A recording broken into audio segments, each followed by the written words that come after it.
ফ্লিপকার্টের ফ্রিডম সেলে একদিন ডেলিভারি করে কত হাজার টাকা ইনকাম করলাম। হ্যালো বন্ধুরা, আমি সাগর, কেমন আছেন সবাই? আজকে বাড়ি থেকে একটু তাড়াতাড়ি বেরোলাম, কারণ এখন সেলের টাইম, পার্সেল প্রচুর পরিমাণে আসবে আর সেই পার্সেলগুলোকে ঠিক মতো গুছিয়ে নিতে হবে। অফিস গিয়ে দেখছি পার্সেলের গাড়ি দাঁড়িয়ে আছে আর আজকে গাড়ি ভর্তি পার্সেল এসছে। আজকে পার্সেল প্রচুর আছে। এখন পার্সেল রিসিভ করা মোটামুটি কমপ্লিট আর আমি আজকে এই পার্সেলগুলো আমি পেয়েছি। তো তোমরা বলো দেখি পার্সেলগুলো কতটা পার্সেল হতে পারে। পার্সেলগুলোকে আমি রুট ওয়াইজ সাজিয়ে নিলাম। আমাদের অফিসে একজন নতুন ছেলে এসছে কাজ করার জন্য, তো আমার পার্সেল থেকে আমি কিছুটা পার্সেল ভাগ করে দিয়ে দিলাম।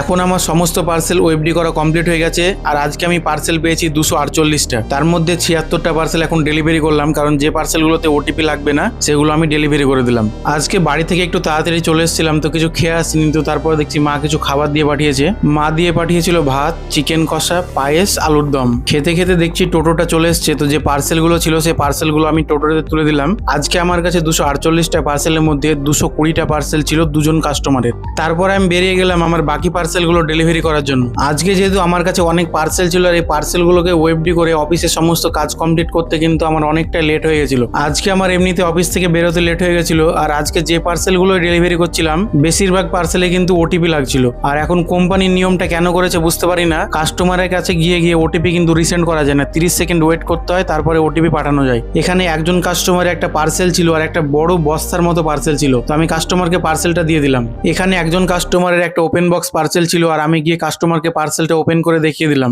ভারত পে থেকে একটা কিউআর কোড এসেছিল, কাস্টমার বললাম বাড়িতে নিয়ে একজনকে পাঠাচ্ছি, তুমি পার্সেলটা দিয়ে দাও। এখানে একজন কাস্টমারের মিন্ত্রা থেকে একটা পার্সেল ছিল, তো কাস্টমারকে কল করে পার্সেলটা ডেলিভারি করে দিলাম। মিন্ত্রা থেকে যে পার্সেলগুলো আছে সেই পার্সেলগুলো কিন্তু কাস্টমার নিয়ে নেয়। একজন কাস্টমারকে পার্সেলের জন্য কল করলাম, তো কাস্টমার বললাম বাড়িতে নিয়ে আমি একজনকে পাঠাচ্ছি, তুমি দাঁড়াও। ওনার জন্য আমি 10 থেকে 15 মিনিট দাঁড়িয়ে আছি, তো আমি ওনাকে আবার কল করছি, তো আমি বললাম তাড়াতাড়ি পাঠান। উনি আমাকে বলছে পার্সেলটা নিব না, পার্সেলটা ক্যান্সেল করে দাও। তারপরে পার্সেলটা ক্যান্সেল করে দিলাম। আপনাদের যদি মনে হয় যে কোনো পার্সেল নিব না, তাহলে কলটা রিসিভ করে ক্যান্সেল কোডটা দিলেই কিন্তু পার্সেলটা ক্যান্সেল হয়ে যাবে। এখানে একজন কাস্টমার একটা প্রোডাক্ট রিটার্ন করেছিল আর আমি সেটা পিক আপ করতে গিয়েছিলাম। কাস্টমার বললো প্রোডাক্টটা রং এসছে, তো তারপরে আমি প্রোডাক্টটাকে পিক আপ করে নিলাম। আপনারা কোনো প্রোডাক্ট নেওয়ার পর যখন সেটা রিটার্ন করবেন, তো আপনার প্রোডাক্টের যে প্রবলেমটা হয়েছে সেটা মেনশন করে কিন্তু আপনাকে রিটার্নটা করতে হবে। কাস্টমারের যে পার্সেলগুলো ছিল সেই পার্সেলগুলো আমার এখন ডেলিভারি করা কমপ্লিট হয়ে গেল। আমি যে পার্সেলগুলো টোটোতে করে দিয়ে পাঠিয়েছিলাম সেই পার্সেলগুলো সব প্রিপেড পার্সেল ছিল, সেই জন্য পার্সেলগুলোতে ওটিপি লাগতো। আমি কাস্টমারকে আগে কল করে বলে দিয়েছিলাম, কাস্টমার আমাকে প্রত্যেকটা পার্সেলের ওটিপি লিখে হোয়াটসঅ্যাপে পাঠিয়ে দিয়েছিল।